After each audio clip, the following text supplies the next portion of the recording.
nana mi muani shugera muyawilo ahgo tunga mishi ka tata licenciado Andrés Manuel López Obrador.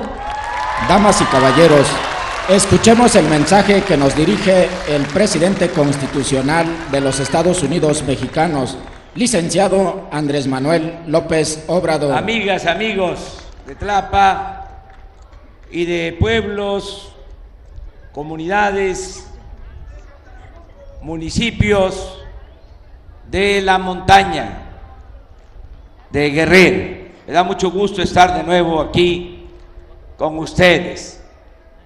Conozco los pueblos de la montaña desde hace muchos años. Vine por primera vez en 1996 y me quedé una semana en Tlapa para visitar todos los municipios. Eso ya hace más de 20 años. Y luego continué visitando los pueblos. Y ahora, con más razón, estoy aquí con ustedes, porque después de muchos años de lucha, el pueblo decidió llevar a cabo una transformación, un verdadero cambio. Y estoy encabezando ese movimiento de transformación y no le voy a fallar al pueblo de México y no le voy a fallar a la gente humilde, a la gente pobre. Por eso estamos aquí, para decirles que ya comenzó la transformación del país. No está de más recordar por qué hablamos de la cuarta transformación de la vida pública de México. La primera fue el movimiento de independencia nacional, que llevaron a cabo dos curas buenos, rebeldes, Hidalgo y Morelos. Después de que estuvimos dependiendo de España durante 300 años, después de ser colonia de España, México y su pueblo consiguieron la independencia nacional hace 200 años. Estuvimos 300 años dominados por España y llevamos 200 años como país independiente. Luego, 50 años después de la independencia, vino otro movimiento, el movimiento de reforma, que encabezó un indígena zapoteco, el mejor presidente que ha habido en la historia de México, Benito Juárez García, porque en ese entonces, como ahora, los conservadores no querían los cambios. Ya cuando estaban perdidos, se atrevieron a ir al extranjero, trajeron a un príncipe, a Maximiliano, y nos invadió el ejército francés, en ese entonces el ejército más poderoso del mundo. Pero los liberales, con Juárez a la cabeza, no se rindieron, fueron perseverantes y se logró, después de un tiempo, expulsar a los extranjeros y se restauró nuestra república. Esa fue la segunda independencia de México.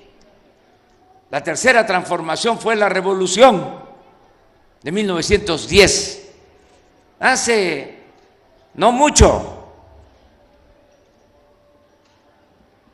¿Por qué fue ese movimiento? Porque Porfirio Díaz llegó a la presidencia con la bandera de la no reelección y traicionó al pueblo, se quedó en la presidencia 34 años y se convirtió en un dictador y esclavizó al pueblo. Por eso se luchó en la revolución por la democracia, por las libertades. Un hombre bueno, Francisco I. Madero, apóstol de la democracia, enfrentó a esa dictadura y fue apoyado por dirigentes sociales como los hermanos Flores Magón, como Villa, como Zapata y muchos mexicanos, porque ese movimiento costó la vida a 1 millón de mexicanos, no solo los que murieron en los combates, en los enfrentamientos, sino que había hambre y epidemias y muchos fallecieron. Pero no fue en vano, porque después de esa revolución se entregó la tierra a los campesinos, mejoraron las condiciones de los obreros. En el porfiriato, el trabajador tenía que laborar 16 horas diarias y no había día de descanso. Y el salario era muy bajo. Ya con la revolución, cuando se elabora la Constitución del 17 de 1917, se establece jornada de 8 horas de trabajo, salario mínimo.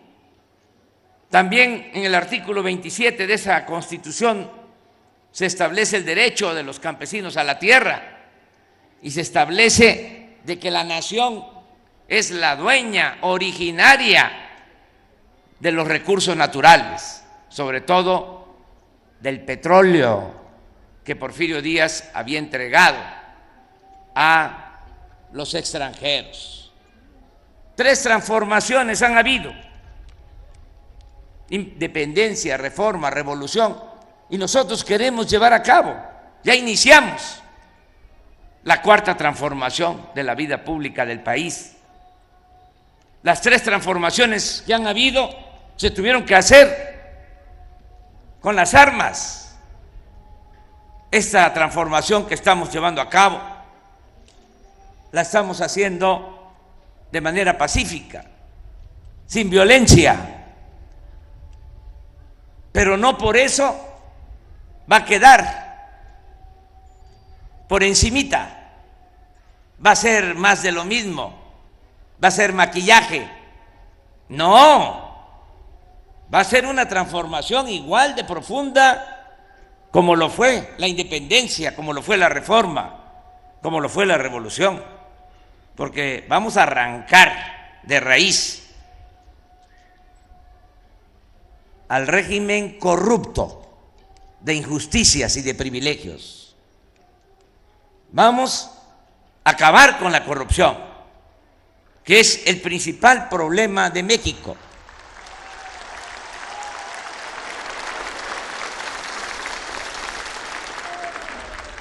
Y por eso vamos a cambiar las cosas.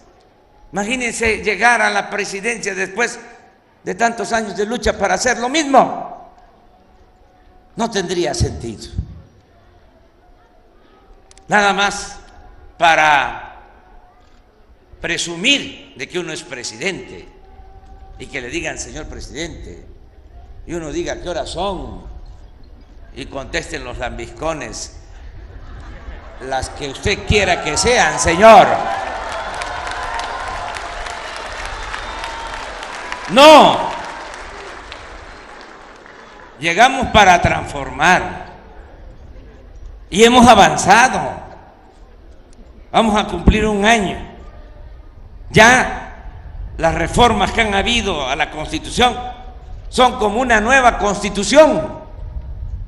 Les hablaba yo de las 3 transformaciones que han habido. Después de la independencia se tuvo la primera Constitución federal en 1824. Después de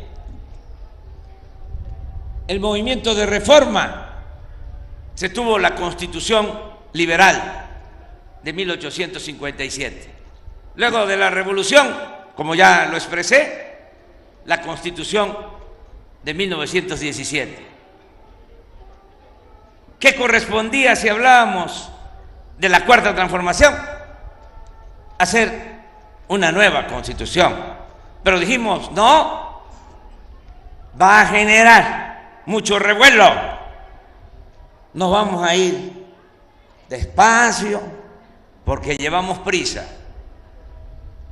Y cuando se vengan a dar cuenta, ya va a haber una nueva Constitución. Y ya puedo decirles aquí en Tlapa, ya hay una nueva Constitución.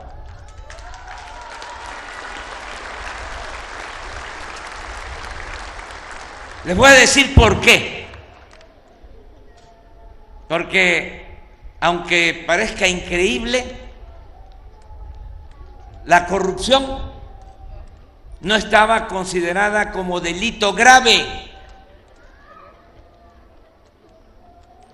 En 1994, ahí les dejo de tarea para que le piensen quién gobernaba, reformaron el Código de Procedimientos Penales para que la corrupción no fuese delito grave y que el que cometiera un acto de corrupción pudiese salir bajo fianza. 25 años estuvimos así. Ya se reformó la Constitución. Ahora el corrupto va para adentro, sin derecho a fianza.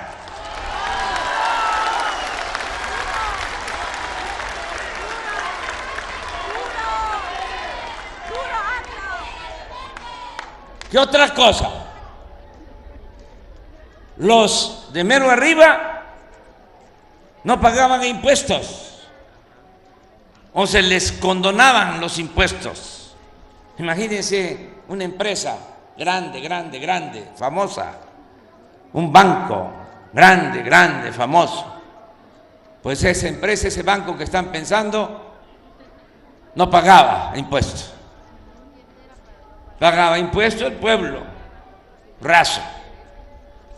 Porque al comprar cualquier mercancía, ahí va incluido un impuesto. Pagan impuestos los comerciantes, pequeños, medianos, empresarios, los trabajadores, los integrantes de las clases medias, pero los de arriba no pagaban. En los 2 últimos sexenios les condonaron a los grandes contribuyentes 400,000 millones de pesos. ¿Qué hicimos ya? Se reformó el artículo 28 de la Constitución y ya está prohibida la condonación de impuestos a los grandes contribuyentes. ¿Qué otra cosa se modificó en la Constitución? Y ahora es delito grave también el fraude electoral. ¿Se acuerdan cuánto padecimos de los fraudes, de la compra del voto, de el reparto de migajas para obtener votos, el reparto de despensas, frijol con gorgojo, para obtener los votos, utilización del presupuesto para favorecer a candidatos y partidos? Ya eso es delito. El que cometa un fraude va también a la cárcel sin derecho a fianza.